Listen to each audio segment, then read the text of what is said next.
ल है म राम्रो आउँछ ल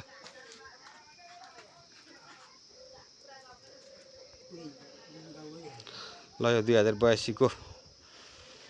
तिहारमा मम्मीले दाजुभाइलाई यसरी लाग्यो त कुया मान्छे कति हुन्थ्यो परपरार मम्मी उतै जानुहुन्थ्यो अहिले नभएर तपाईँहरूले बोला नि उहाँ नि को छन् न हो ठिक छ ठिक छ घुँडाले सुन्छ कस्तो राम्रो आयो गाँठे भिडियो पनि त्यस्तो देखाउँदो रहेछ ल भयो आफूलाई ऊ सहज हुन्न भने अब के गर्नु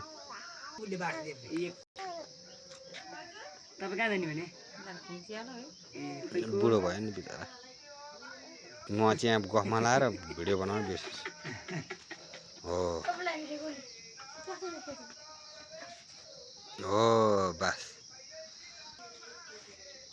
हो बास हो त्यो नाक कहिले पुस्कुनु त्यसरी फुलले झर्छ अलिअलि हो बास हो त्यो बेला लाउनु पर्यो हो सेतो सेतो सेतो टल्किनु त पछि लाउने हो टल्किनु 3 ठाउँ ट्याक्क उमा आउँदा ट्याक्क लगाइदियो हुन्छ क्या हो बास उ त मादा नि लगाइदियो भने त सेतो अलिकति हो त्यहाँनिर हो ल भयो टल्किन लाग्दैन 3 ठाउँ लगाइदिनु धेरै नलाउनु धेरै टल्किन राम्रो हुने क्या कान्छो मालामा कस्तो राख्दा सुडमा आउँछ हो मादामा लगाइदिनु अब हो त्यहाँनिर ल लु भयो त्यो नाकको चाहिँ पुछिहाल्नु त अब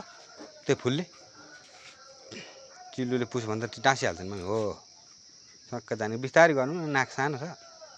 लु भयो भयो भयो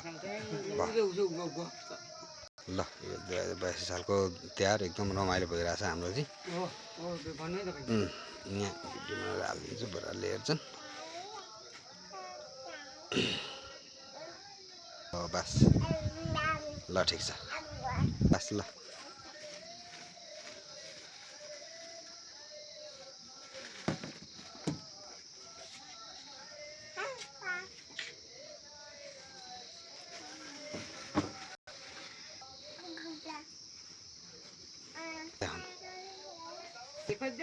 हो ए तेरे खिचिरहेछ कस्तो राम्रो आइज अहिले देखाइहाल्छु नि बेलुका त ठिक छ मिलाएर लाउनु न नआत्ति किन कस्तो राम्रो देखो है ल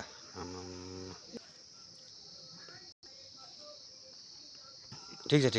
यो बुढो खत्तम रहेछ के मान्छे अब लु ठुलो भाइ बसिहाल्नु अहिले लु तपाईँ बस्नु भने मलाई आउँदैन